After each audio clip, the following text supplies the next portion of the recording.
بالله من الشيطان الرجيم بسم الله الرحمن الرحيم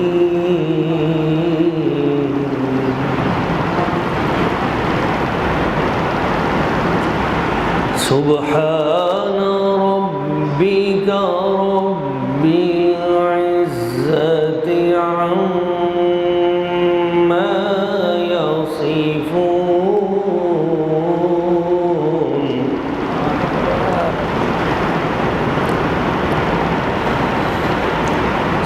سبحان ربك رب العزة عما يصفون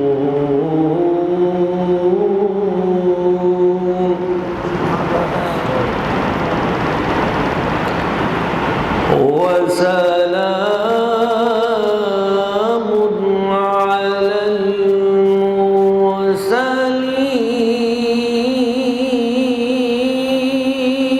المرسلين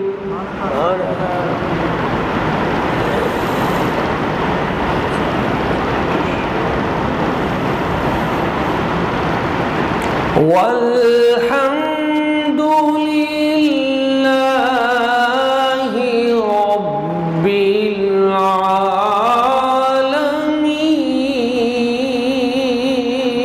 العالمين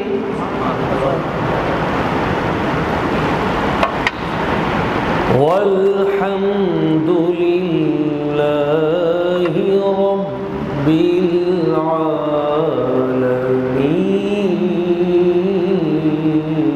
العالمين صدق الله العظيم عليك يا رسول الله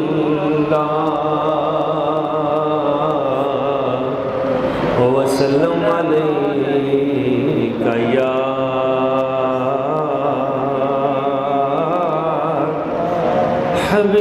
حبيب الله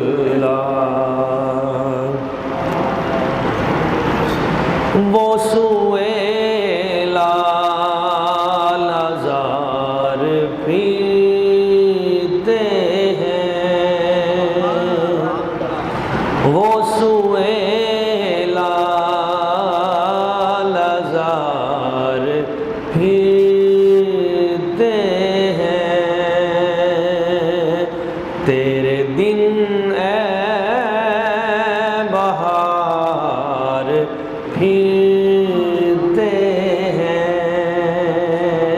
تیرے دن اے بہار پھرتے ہیں اور جو تیرے در سے یار پھرتے ہیں جو تیرے در سے یار پھرتے ہیں وہ در بدر یوں ہی خار پھرتے ہیں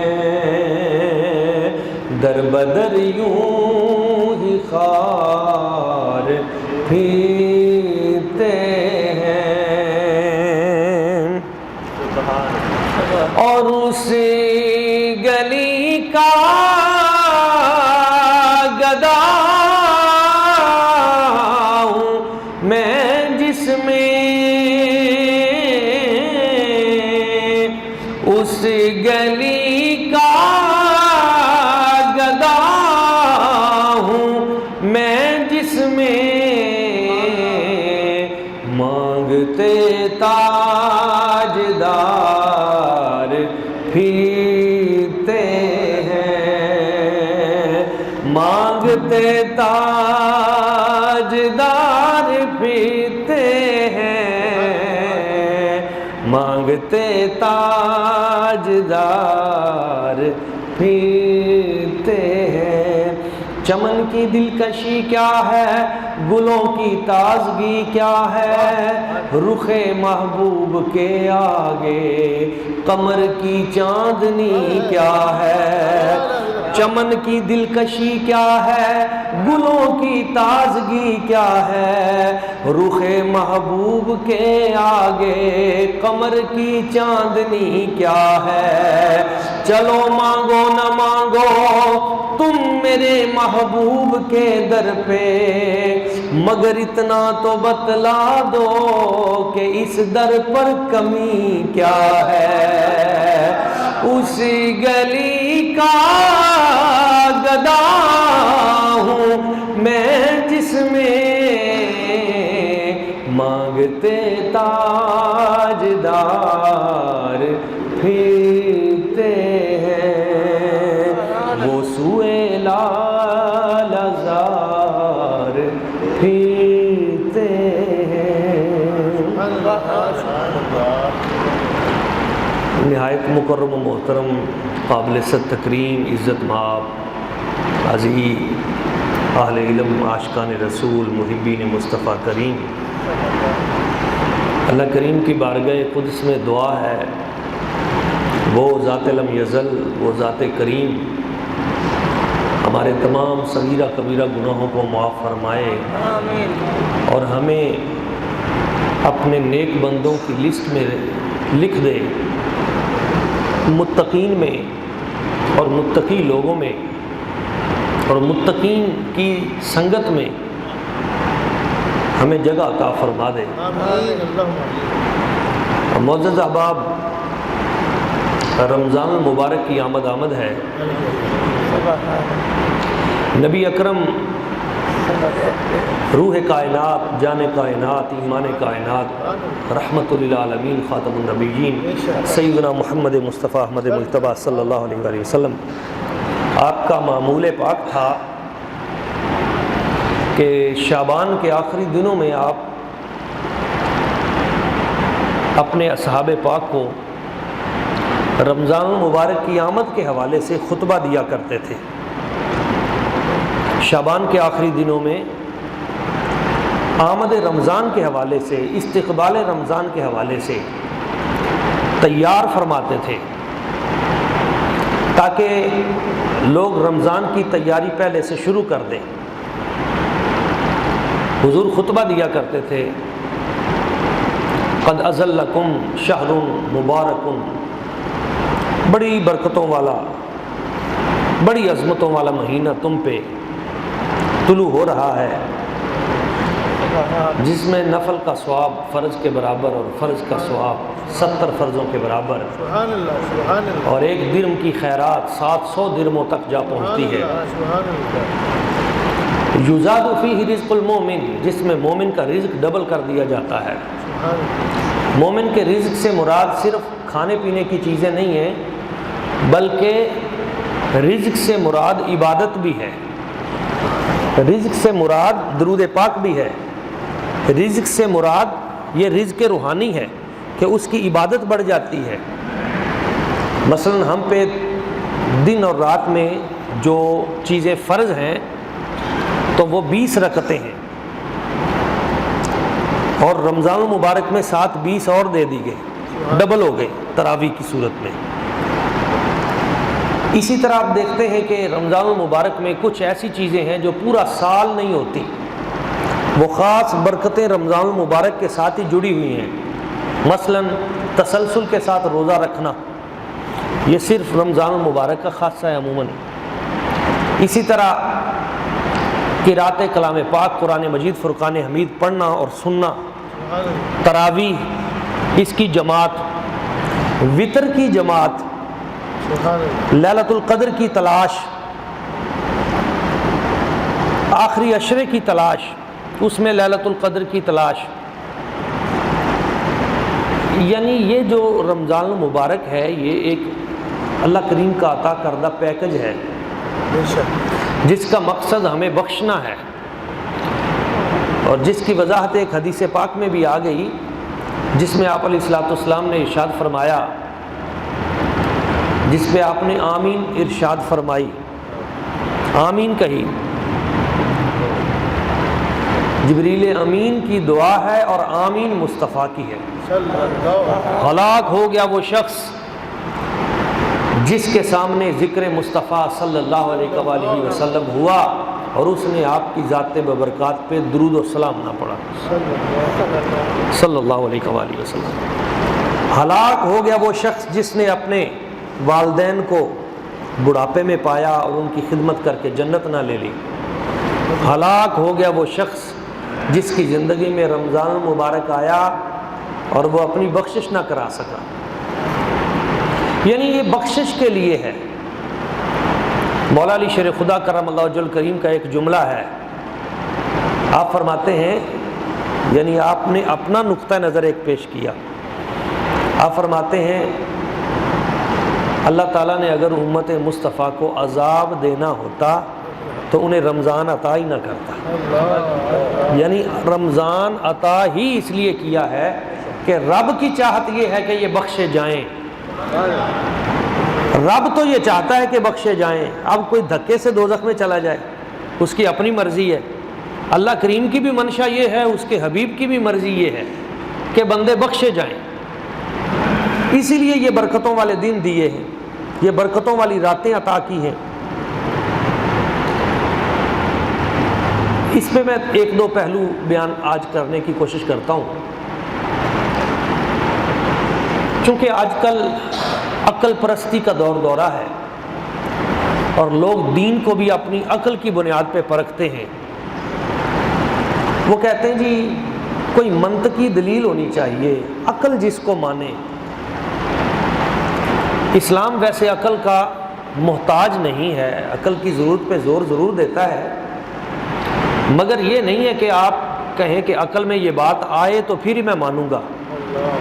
مولا علی شیر خدا کرم اللہ وجہ الکریم فرماتے ہیں اگر عقل کا محتاج ہوتا تو موزوں کے اوپر مسا نہ ہوتا، مسا موزوں کے نیچے ہوتا، کیونکہ موزے وہ اگر خراب ہوتے تو نیچے سے ہی ہوتے نا، مگر حکم ہوا کہ ان کے اوپر ہاتھ پھیر لو۔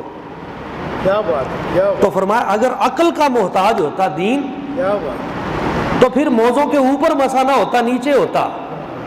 تو جب ایسی بات آئے، آپ کی عقل میں بات نہ آئے، تو اس وقت کیا کرنا ہے؟ مولا علی پاک فرماتے ہیں، جس کا ترجمہ علامہ اقبال فرماتے ہیں، عقل قرباں کن بپیش مصطفیٰ۔ وہاں پہ اگر مگر کے چکر میں نہ پڑ جانا کہ نہیں جی عقل میں یہ بات نہیں آئی، عقل میں کئی بار بات نہیں آتی، عقل قرباں کن بپیش مصطفیٰ، عقل مصطفیٰ کی ذات پہ قربان کرنا۔ ایک بڑی ضمناً مجھے دلچسپ بات یاد آئی، قبلہ طاہر صاحب آپ کی نظر کروں گا۔ یہ ایک بار میں ایک پروگرام کر رہا تھا جیو پہ، تو آج کل یہ آپ کو پتہ ہے یہ اس طرح کا ٹولہ بھی آ گیا ہے، آزادی کا نعرہ لگائے ہوئے عورتوں کی طرف سے، میرا جسم میری مرضی، یورپ کی طرف سے یہ تیار کردہ۔ تو انہوں نے کہا کہ ان کی ایک اسکالر تھی، اس نے کہا کہ اسلام عورتوں کو ان کے حقوق نہیں دیتا۔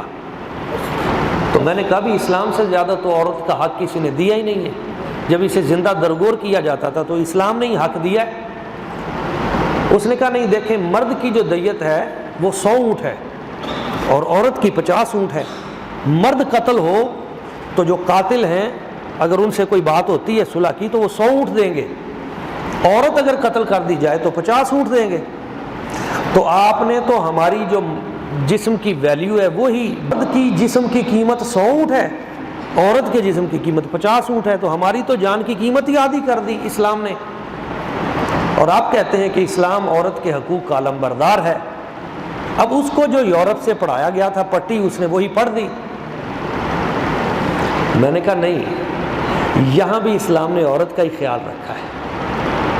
تو اس نے کہا نہیں، یہاں نظر تو نہیں آتا۔ اب میں بات کر رہا ہوں عقل کی کہ کئی مرتبہ عقل میں کوئی چیز آتی ہے نہیں آتی۔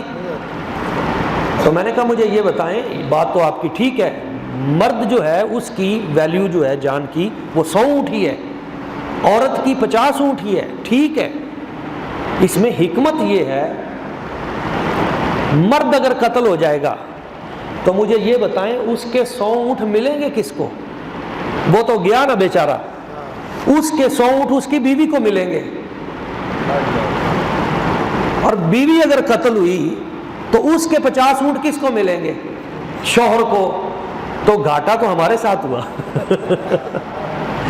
نقصان کے اندر بھی حکمت ہے کہ اسلام نے عورت کو 100 اونٹ کیوں لے کے دیے، مرد کو 50 کیوں لے کے دیے؟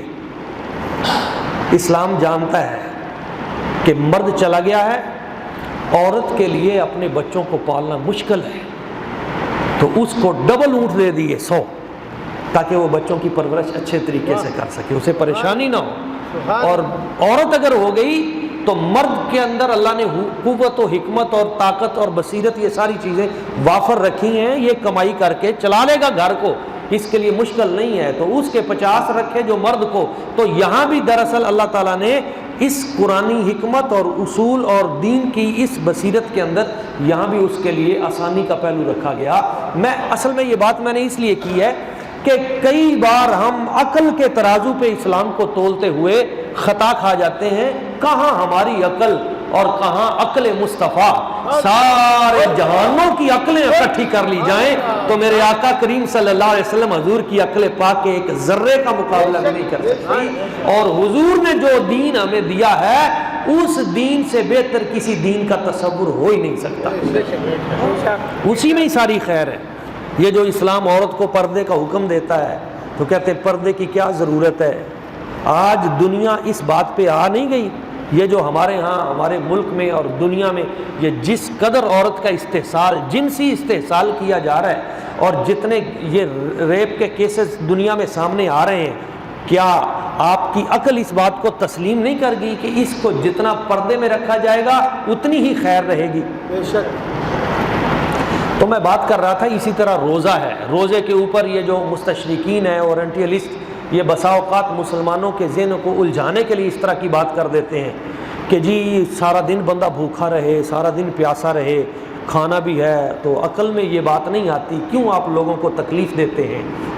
مگر میں آپ کو سچی بات بتاتا ہوں، اندر سے یورپ کے ڈاکٹر، بڑے بڑے سائنسدان اور دنیا کے بڑے دماغ وہ اس پہ لگے ہوئے تحقیق میں اور تسلیم کر چکے ہیں کہ اسلام نے مسلمانوں کو زندگی گزارنے کے لیے یہ جو سال بعد روزے کا کنسیپٹ دیا ہے، اس سے بہتر وجود انسانی کا علاج ممکن نہیں. بے شک بے شک. آپ دیکھتے ہیں کہ جب انسان بے دریغ کھانا پینا شروع کرتا ہے تو میڈیکل سائنس کہتی ہے کہ اس کے جسم میں ٹاکسن بڑھ جاتے ہیں. نتیجہ کیا ہوتا ہے؟ مطلب میں سادگی سے کہہ دوں کہ چربی جو ہے بڑھنی شروع ہو جاتی ہے. یہ جو اس کی شریانیں ہیں، یہ وین جہاں سے سرکولیشن آف بلڈ ہے، تو یہاں پہ چربی اکٹھی ہوتی جاتی ہے. جیسے جیسے بڑھتی جاتی ہے تو ہارٹ اٹیک کے خطرات بڑھتے جاتے ہیں، دل کے وال بند ہونے شروع ہو جاتے ہیں. ان کا علاج کیا ہے؟ اس ٹاکسن کو کم کرنے کا علاج کیا ہے؟ ختم کرنے کا علاج کیا ہے؟ اس کا ایک ہی علاج ہے، وہ روزہ. جہاں مرضی آپ چلے جائیں ڈاکٹرز کے پاس، یہی علاج ہے جو اسلام نے دیا ہے. ابھی ایک ریسرچ ہوئی 2016 میں، ڈاکٹر یوشی نوری، بہت بڑا ڈاکٹر ہے، دنیا کا سائنسدان ہے. یعنی آپ اس سے اندازہ لگائیں کہ دنیا کا سب سے بڑا انعام جسے نوبل پرائز کہا جاتا ہے، تو 2016 کا نوبل پرائز دنیا میں جس شخص کو دیا گیا فزیالوجی میں، وہ ڈاکٹر یوشی نوری ہے. آپ اسے گوگل پہ سرچ کر سکتے ہیں کہ 2016 کا جو نوبل پرائز ہے وہ کس سائنسدان کے حصے میں آیا. یہ جاپانی سائنسدان ہے. اس نے تحقیق کس ٹاپک پہ کی، ریسرچ کیا کی؟ اس نے کینسر کا علاج دریافت کیا کہ کینسر کا علاج کیا ہے. اس نے ایک آٹوفیجی کنسیپٹ پیش کیا دنیا کے سامنے. کیا ہوتا ہے؟ وہ کہتا ہے کہ جس وقت ہم بھوکے رہتے ہیں تو بھوکے رہنے کی وجہ سے اگر کوئی انسان 13-14 گھنٹے بھوکا رہتا ہے تو اس کے جو سیلز ہوتے ہیں، طاقتور سیلز، وہ کمزور سیلز کو کھانا شروع کر دیتے ہیں بھوک کی وجہ سے. تو جو نئے سیل ہوتے ہیں تو وہ کمزور ہوتے ہیں، انہیں بڑے جو سیلز ہوتے ہیں وہی کور کر لیتے ہیں. تو کینسر کے جو سیلز کا پھیلاؤ ہوتا ہے، بڑھتا ہوا پھیلاؤ، جس وقت کوئی شخص 13-14 گھنٹے روزانہ بھوکا رہنا شروع کر دے تو اس کا وہ پھیلاؤ بڑھنے سے رک جاتا ہے اور آخر کار آہستہ آہستہ ختم ہو جاتا ہے۔ تو اس نے تحقیق کی کہ آخر کتنے دن تک اگر بھوکا رہا جائے 13-14-15 گھنٹے تو اس کے بعد اس کا علاج ہو جائے گا، اور وہ جو نیو سیلز ہیں تو وہ جو خصوصاً جن سے کینسر کا جو آگے مرض پھیل رہا ہے وہ ختم ہونے کا امکان ہے، تو کتنے دن کے لیے کم از کم؟ تو اس نے کہا کہ میری تحقیق یہ بتاتی ہے کہ اگر 29-30 دن تک کوئی شخص مسلسل روزانہ 13-14 گھنٹے بھوکا رہے تو اس کے نتیجے میں اس کے یہ جو سیلز ہیں یہ کمزور ہوتے ہوتے ختم ہو جائیں گے اور اللہ تعالیٰ اسے صحت عطا فرما دے گا۔ اب اس نے یہ کنسیپٹ پیش کیا، دنیا نے اس کو تسلیم کیا، اور تسلیم کرنے کے بعد اسے نوبل پرائز دیا گیا۔ میں کہتا ہوں کہ دنیا سائنس آج 2016 میں جس مقام پہ پہنچی، ٹوٹی ہوئی چٹائی پہ بیٹھ کر 1450 سال پہلے آمینہ کے لال جناب محمد مصطفیٰ صلی اللہ علیہ وسلم آپ نے ایک جملہ ارشاد فرمایا تھا، سومو تصحو، روزہ رکھو صحت یاب ہو جاؤ گے۔ دنیا آج جہاں پہنچ رہی ہے، حضور نے 1400 سال پہلے اپنی امت کو وہاں کھڑا کر دیا، روزہ رکھو صحت یاب ہو جاؤ گے۔ اور کتنے ہی آج مسائل ہیں، ابھی آپ دیکھیں فرسٹریشن کا مسئلہ ہے، ہمارے جو نوجوان ہیں ان کو ذہنی طور پہ وہ پریشان حال ہیں۔ اچھا، یہ جو ہمارا امیون سسٹم متاثر ہوتا ہے، یہ مدافعتی نظام، خاص طور پہ یہ کرونا کے سیزن میں ڈاکٹر بار بار کہتے تھے اپنے امیون سسٹم کو بہتر کریں، امیون سسٹم کو بہتر کریں۔ تو میری ایک ہمارے ڈاکٹرز کے ساتھ میٹنگ ہوئی تھی، تو میں نے ان سے پوچھا تھا صحیح بتائیے امیون سسٹم کو مضبوط کرنے کے لیے بہترین چیز کیا ہے؟ تو اس پہ ان کی وہ گفتگو ریکارڈنگ بھی ہے ہمارے چینل پہ پوری۔ انہوں نے کہا جی امیون سسٹم کو بہتر کرنے کے لیے بہترین چیز روزہ ہے۔ ہمارا نروس سسٹم ہے، ہمارا ہارٹ کا جو سسٹم ہے، ڈائجسٹو سسٹم ہے، معدہ جس سے بیماریاں سب سے زیادہ پھیلتی ہیں وجود انسانی کے اندر، اب معدہ اگر ٹھیک ہو جائے تو بہت سارے معاملات اس کے ساتھ ہی ٹھیک ہو جاتے ہیں۔ معدے کو ٹھیک کرنے کا بہترین طریقہ کیا ہے؟ روزہ۔ ایک نصرانی ڈاکٹر آیا، بہت بڑا طبیب تھا، عیسائی تھا، حضرت سیدنا امام زین العابدین کے پاس، اور آ کے کہنے لگا جی باقی تو باتیں ٹھیک ہیں لیکن آپ کے قرآن کے اندر طب نہیں ہے۔ چونکہ میں ڈاکٹر ہوں، طبیب ہوں، تو امام زین العابدین فرماتے ہیں قرآن تو سارا ہے ہی طب۔ اس نے کہا جی مثلاً تو آپ نے ایک آیت پڑھی، فرمایا دیکھو قرآن میں ہے کلو وشربو ولا تسرفو، کھاؤ پیو زیادتی نہ کرو، اسراف نہیں کرنا، صابدہ۔ تو اس نے کہا یہ تو واقعی بڑی خوبصورت بات ہے، لیکن آپ کے نبی پاک صلی اللہ علیہ وسلم انہوں نے نہیں اس بارے میں کوئی ارشاد فرمایا۔ تو فرمایا ہمارے نبی کا تو ہر فرمان ہی حکمت ہے۔ چلو میں تمہیں ایک جملہ سناتا ہوں، ہمارے نبی پاک صلی اللہ علیہ وسلم میرے نانا جان آپ نے فرمایا ہے ما ملأ ابن آدم وعاء شر من بطنہ، کسی بھی برتن کو منہ تک بھرنا اتنا برا نہیں جتنا پیٹ والا برتن منہ تک بھرنا برا ہے۔ بحسب لقیمات یقمن صلبہ، چند لقمے ہی کافی ہیں جو کمر کو سیدھا کر دیں۔ تو برتن کو بھرنا برا ہے اور معدے کو بھرنا سب سے برا ہے، یہ ہمارے نبی پاک صلی اللہ علیہ وسلم کا فرمان ہے۔ جب اس نے یہ جملہ سنا تو وہ مسلمان بھی ہو گیا، اور اس نے ایک جملہ کہا، اس نے کہا ما ترک کتابکم و نبیکم لجالینوس شیئا، تمہاری کتاب قرآن نے اور تمہارے نبی پاک صلی اللہ علیہ وسلم کی ذات نے پیچھے حکیم جالینوس کے لیے حکمت کی کوئی شے چھوڑی نہیں، ساری حکمت اس میں آ گئی۔ اب یہ تو اس کا میں طبی پہلو بیان کر رہا ہوں کہ طبی طور پر وجود انسانی کے لیے آج سب سے زیادہ جس چیز کی ضرورت ہے وہ روزہ ہے۔ ڈاکٹر، دنیا کے ڈاکٹر اس بات پر متفق ہیں آج کہ اس وقت آل اوور دا ورلڈ زیادہ اموات بھوک کی وجہ سے نہیں ہو رہی، فقر و فاقہ کی وجہ سے نہیں ہو رہی. دنیا جو زیادہ مر رہی ہے وہ زیادہ کھانے کی وجہ سے مر رہی ہے, زیادہ اموات اس وجہ سے ہو رہی ہے. تو اس کا حل روزہ ہے, اور جب روزہ بندہ رکھے گا تو اسے بھوکوں کا احساس بھی ہوگا, بھوک کیا چیز ہے, پیاس کیا چیز ہے, پھر وہ ان کے بارے میں سوچے گا. تو پھر آپ علیہ الصلوۃ والسلام کا اگلا فرمان ہے, دنیا کے کسی مذہب کے پاس آج یہ برکت نہیں ہے. حضور نے فرمایا جب تم نے روزہ افطار کرنا ہے, من فطر صائما, تو پھر کسی اور کو بھی ساتھ افطار کروا دے. جتنا ثواب روزے کا تمہیں اسے افطار کروانے کا ملے گا, اپنے روزے کا بھی اور اس کا بھی ڈبل ہو جائے گا. آپ دیکھیں اگلی بات, حضور نے فرمایا یہ تو افطاری ہے. کسی نے عرض کی حضور غریب آدمی ہے, اس دور میں اتنی سہولتیں بھی نہیں تھیں, معاشی طور پہ بھی حالات ایسے تھے. تو حضور اگر بندہ نہ پوری افطاری کروا سکے تو فرمایا کھجور کا ایک ٹکڑا ہی کافی ہے. یہ اجر جو ہے یہ ملنے کے لیے کھجور کا ایک ٹکڑا ہی کافی ہے. اور اگر کسی کو اچھے طریقے سے افطاری کروا دی تو آپ علیہ الصلوۃ والسلام نے فرمایا پھر قیامت والے دن وہ حوض کوثر کا مستحق ہو گیا. سبحان اللہ, سبحان اللہ. یہ اس کا اگلا روحانی پہلو ہے. آپ علیہ الصلوۃ والسلام کا معمول کیا تھا؟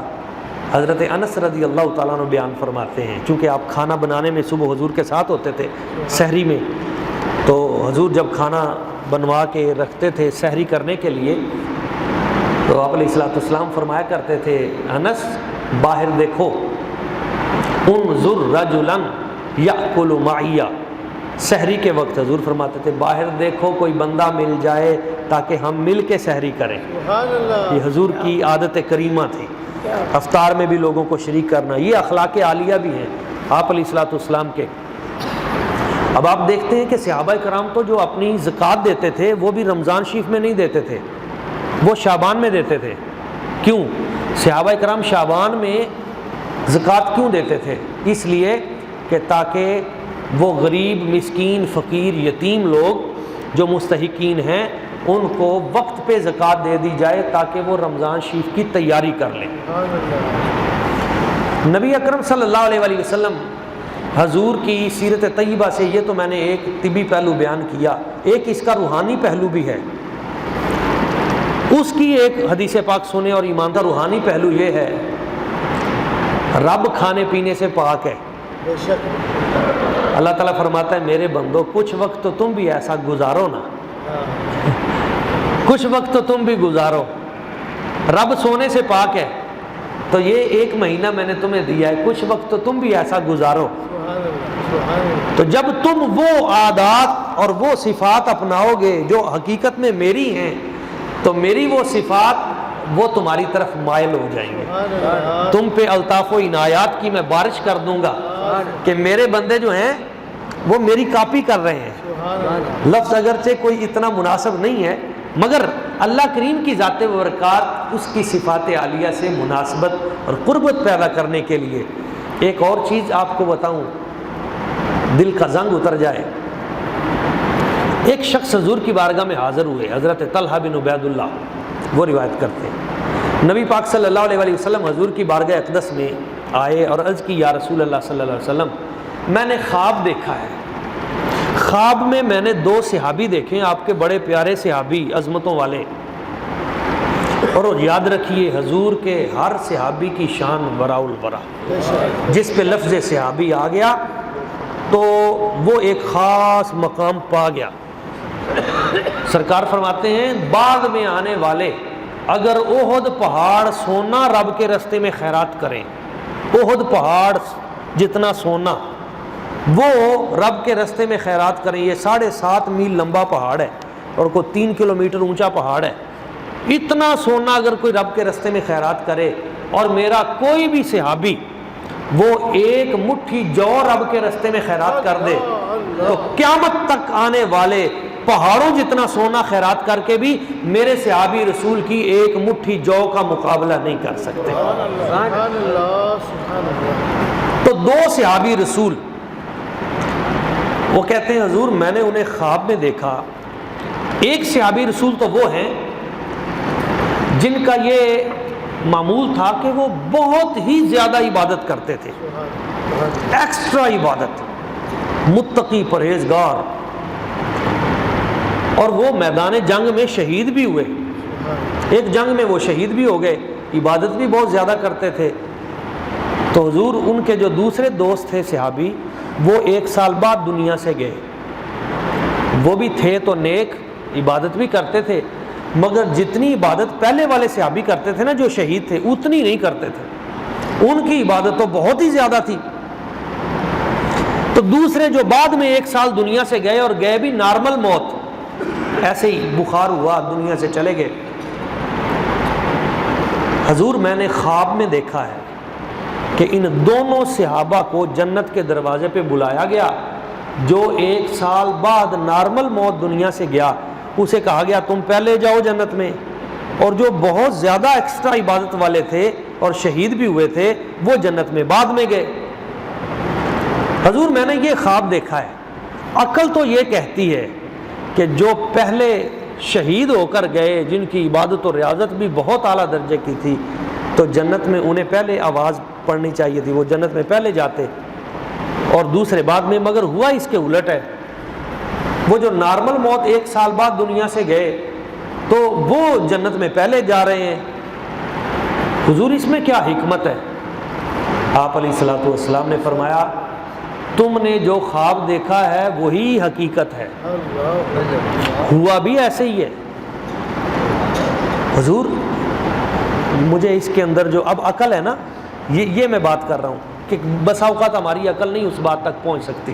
حضور اس میں حکمت کیا ہے، وجہ کیا ہے اس کے پیچھے؟ تو سرکار نے وہ حکمت کھول دی۔ فرمایا حکمت یہ ہے کہ پہلے والے عبادت گزار تو بہت تھے، محنتی بھی بڑے تھے، اور شہید بھی ہوئے، تو یہ ساری چیزیں اپنی جگہ پہ، مگر جو بعد میں 1 سال دنیا سے گئے، نارمل موت گئے، لیکن ان کی زندگی میں ایک رمضان اضافی آ گیا تھا۔ 1 سال کے روزے اضافی انہوں نے رکھے تھے۔ وہ 1 سال کے جو روزے، ان کی سحری، ان کی افطاری، ان کی تہجد، ان کی عبادت، ان کی لیلۃ القدر، اس مہینے کی عبادت نے ان کا مقام و مرتبہ پہلے سے آگے کر دیا۔ اس سے آپ اندازہ لگائیں کہ یہ بہت بڑی سعادت ہے، بہت بڑی سعادت ہے کہ کسی بندے کی زندگی میں رمضان شریف پھر آ جائے۔ ابھی آج ہمارے ایک دوست وہ دنیا سے چلے گئے، ایک دوست کل چلے گئے، ان کی آج قلخانی تھی۔ تو کتنے ہی لوگ ہیں جو تیزی کے ساتھ چلتے جا رہے ہیں۔ پچھلے سال ہمارے ساتھ کتنے لوگ موجود تھے، تو ابھی وہ لمحات آنے والے ہیں۔ دعا کریں، یہ جو رمضان کا مل جانا ہے، یہ بھی بہت بڑی رحمتوں کا مل جانا ہے، اور یہاں پہ مل جانا اس کی بھی بڑی برکت ہے۔ اور اگر کسی کو وہاں رمضان مل جائے تو میرے آقا کریم صلی اللہ علیہ وسلم حضور فرماتے ہیں اگر کسی نے رمضان المبارک میں عمرہ کیا تو ایسے ہے جیسے اس نے میرے ساتھ عمرہ کیا، ہم نے اکٹھے عمرہ کیا۔ بلکہ ایک مقام پہ فرمایا جس نے رمضان المبارک میں عمرہ کیا تو گویا اس نے حج کیا۔ تو یہ بھی سعادت اللہ تبارک و تعالیٰ اپنے بندوں کو عطا فرماتا ہے۔ دعا کریں اللہ تعالیٰ ہمیں بھی یہ سعادت عطا فرمائے۔ ایک حدیث پاک میں اپنی گفتگو سمیٹتا ہوں، اور بڑی لطف والی یہ بات ہے، روزے کی اسپیشلٹی کیا ہے؟ یعنی اور بھی عبادتیں ہیں، حج ہے، زکوٰۃ ہے، نماز ہے، باقی بھی بڑی عبادت کی اقسام ہیں، پر روزے کی ایک اسپیشل خوبی میں آپ کو بیان کرتا ہوں۔ قیامت کا دن ہوگا، ایک شخص اللہ تعالیٰ کی بارگاہ میں حاضری دے گا، یا اللہ کریم اس بندے نے میرے پیسے واپس نہیں کیے لے کے، یہ میرا مقروض ہے۔ اللہ تعالیٰ فرمائے گا جاؤ اس کی نمازیں اٹھا لو۔ وہ جائے گا اور اپنے قرض خواہ کی نمازیں اٹھا لے گا۔ ایک اور بندہ آئے گا، یا اللہ اس نے میرا بھی کچھ مال دینا تھا، میرا قرض بھی اس نے دینا تھا، حکم ہوگا اس کا حج اٹھا لو، وہ اس کا حج اٹھا لے گا۔ اور بندہ آئے گا، یا اللہ اس نے میرا بھی قرض دینا تھا، وہ بھی اس کی نیکیاں نیکیاں نیکیاں اٹھاتا جائے گا، اٹھاتا جائے، لوگ اٹھاتے جائیں گے، حتیٰ کہ آخر میں ایک آدمی رہ جائے گا، وہ آ کے عرض کرے گا یا اللہ کریم اس نے تھوڑا سا میرا بھی قرض دینا ہے۔ اللہ کریم فرمائے گا تم بھی اس کی کوئی نیکی اٹھا لو۔ وہ جائے گا تو اس کی ساری نیکیاں جا چکی ہوں گی، روزہ پڑا ہوا ہوگا، تو وہ جا کے جیسے روزے کو ہاتھ ڈالے گا نا اٹھانے کے لیے؟ تو اللہ کریم فرمائے گا نا بھائی نا، روزہ نہیں اٹھانا ہے۔ یا اللہ کریم اب اس کے نامہ اعمال میں ہے ہی روزہ؟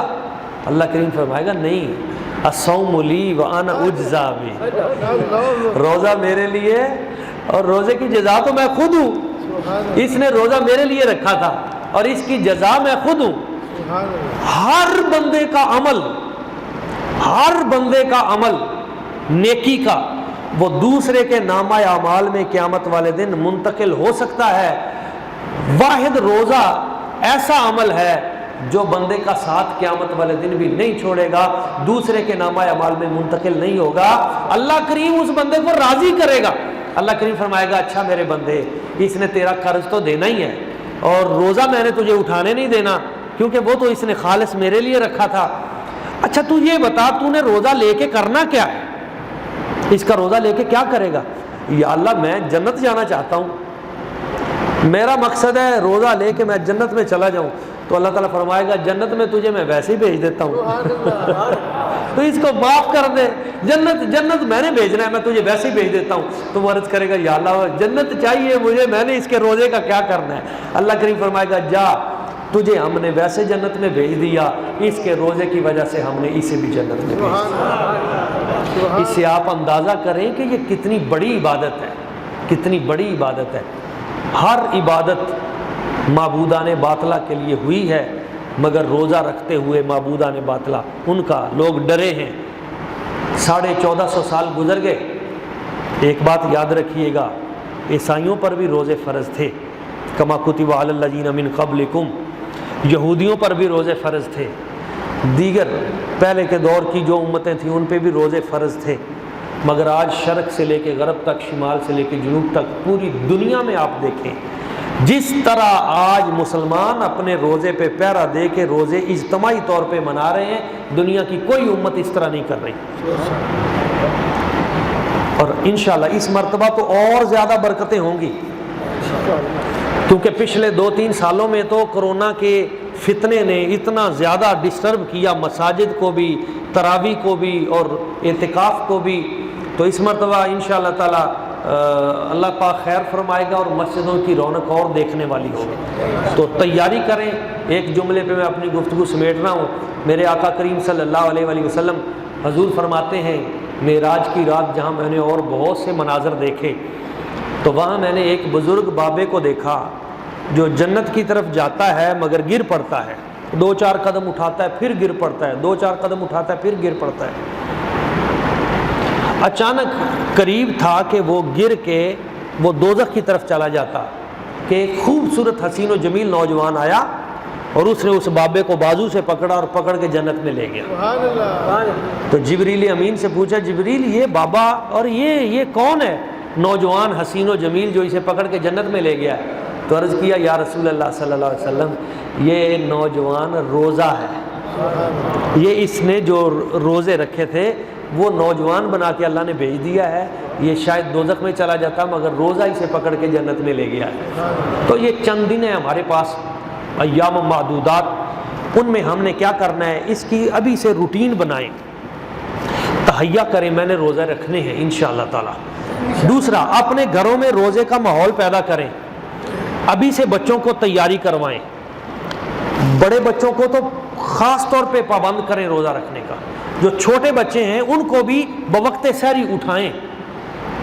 ماؤں کے لیے بھی میں یہی کہوں گا کہ وہ افطاری کے لیے اہتمام کریں، سب کو شامل کریں، بچوں کو پتہ چلے کہ ہماری زندگی میں یہ مہینہ خاص اس مقصد کے لیے، ابھی سے تربیت کروائیں، کورس شروع کروا دیں ان کو۔ دوسرا یہ کام کریں خود بھی باجماعت نماز ادا کریں، بچوں کو بھی ساتھ شامل کریں، بلکہ میری گزارش ہے کہ تہیا کر لیں کہ میں رمضان المبارک میں ایک بھی نماز جو ہے وہ تکبیر اولا ترک نہیں کروں گا۔ ارادہ کریں انشاءاللہ تعالی، ایک اور ارادہ کریں کہ میں رمضان المبارک کے مہینے میں مشکوک چیز نہ سحری میں استعمال کروں گا نہ افطاری میں استعمال کروں گا، حال پہ جہاں تھوڑا سا شک پیدا ہو گیا ہے اس سے بچوں گا۔ یہ 30 دن رمضان شریف کے اور اگر بعد میں 6 دن یہ آپ اس طرح کر لیتے ہیں تو صوفیاء کی کتابوں میں نے پڑھا ہے اللہ تعالیٰ اس برکت کی وجہ سے کہ اگر آپ 40 دن تک لقمہ حرام سے بچ جاتے ہیں، 30 دن یہ اور 10 دن آگے پیچھے، تو اللہ تعالیٰ آپ کو حکمتوں کے دریا عطا فرما دیتا ہے۔ سبحان اللہ۔ ایک تو یہ ارادہ کریں۔ تیسرا، ابھی سے بچوں کے ساتھ اور اہل خانہ کے ساتھ سب کو تیاری کروائیں کہ ہم نے اس سال انشاءاللہ تعالیٰ لیلۃ القدر جو ہے وہ حاصل کرنی ہے۔ ارادہ ابھی سے بنائیں، اور جب کوئی شخص پہلے سے ارادہ کرتا ہے تو پھر اللہ تعالیٰ اسے منزل بھی عطا کر دیتا ہے۔ طلب سچی ہو تو منزل مل جاتی ہے۔ روزے کا اور پھر تراویح کا ضرور اہتمام کریں، تراویح سنیں، پورا قرآن مجید سنیں، بچوں کو اس طرف لے کے آئیں، نسل نو کو۔ ایک تو قرآن مجید تلفظ کے ساتھ، مخارج کے ساتھ ہمیں وہ پڑھنا آئے گا، اور اس کو پڑھیں بھی۔ ہمارے بہت سارے بزرگ ہیں، دوست ہیں، تو وہ نیت کر لیتے ہیں رمضان شریف سے پہلے ہی کہ میں نے اس مرتبہ 5 قرآن مجید ختم کرنے ہیں۔ ترجمہ بھی ساتھ ساتھ پڑھیں۔ درود پاک کی یہ نیت کریں کہ اس رمضان میں نے کم از کم 2 لاکھ مرتبہ، ایک دن دوسرے دن کے برابر رہا وہ خسارے میں رہا، وہ گھاٹے میں رہا۔ تو تصور کریں پچھلے رمضان میں ہم نے کیا کیا تھا، تو اس رمضان کو اس سے بہتر کریں، آنے والا جو رمضان ہوگا اس میں اس سے بہتر کریں۔ آپ 1 روپیہ روزانہ صدقہ دیں اگرچہ، مگر روزانہ کے معمول میں شامل کر لیں کہ میں نے کچھ نہ کچھ روزانہ اللہ تعالیٰ کی بارگاہ میں صدقہ کرنا ہے۔ کیوں؟ آقا کریم صلی اللہ علیہ وسلم آپ کا معمول تھا کہ رمضان المبارک میں آپ کی سخاوت طوفان کی طرح ہو جاتی تھی، تیز ہوا کی طرح ہو جاتی تھی۔ تو اس کے صدقے سے اللہ تعالیٰ کی ذات برکات آپ کے پتہ نہیں کتنے ہی مسائل اور بھی حل فرمائے گا۔ تو ایک یہ نیت کریں، اور میری گزارش یہ ہے کہ رمضان المبارک میں نبی پاک صلی اللہ علیہ وسلم آپ کی سیرت طیبہ پہ کوئی ایک کتاب ضرور پڑھیں۔ قرآن مجید کا ترجمہ، ضیاء القرآن شریف تفسیر لے لیں، کوئی اور تفسیر لے لیں، سیرت کی کتاب ہے ضیاء النبی لے لیں، سیرت رسول عربی لے لیں، سیرت المصطفیٰ لے لیں، کسی بھی سیرت کی کتاب کو۔ تو نبی پاک صلی اللہ علیہ وسلم آپ کی سیرت کو پڑھیں اور اپنے بچوں کے ساتھ بیٹھ کر اس کو شیئر کریں، برکتیں ہوں گی، اور اللہ تبارک و تعالیٰ کی الطاف و عنایات آپ کے گھر پہ ہوں گی۔ اور وہ کریم ذات جب دیکھے گا کہ میرے بندے میرے حکم کو اتنے سینکڑوں سالوں بعد بھی اپنے حبیب کی سنت کو ادا کرتے ہوئے مان رہے ہیں، تو اللہ کریم اس پورے معاشرے پہ کرم، رحم اور خیر فرمائے گا۔ اللہ کریم کی بارگاہ قدس میں دعا ہے، جو چند باتیں میں نے بیان کی ہمیں سمجھنے کی، ان باتوں پہ عمل کرنے کی اور آگے پہنچانے کی توفیق اور سعادت عطا فرمائے۔ مجھے قبلہ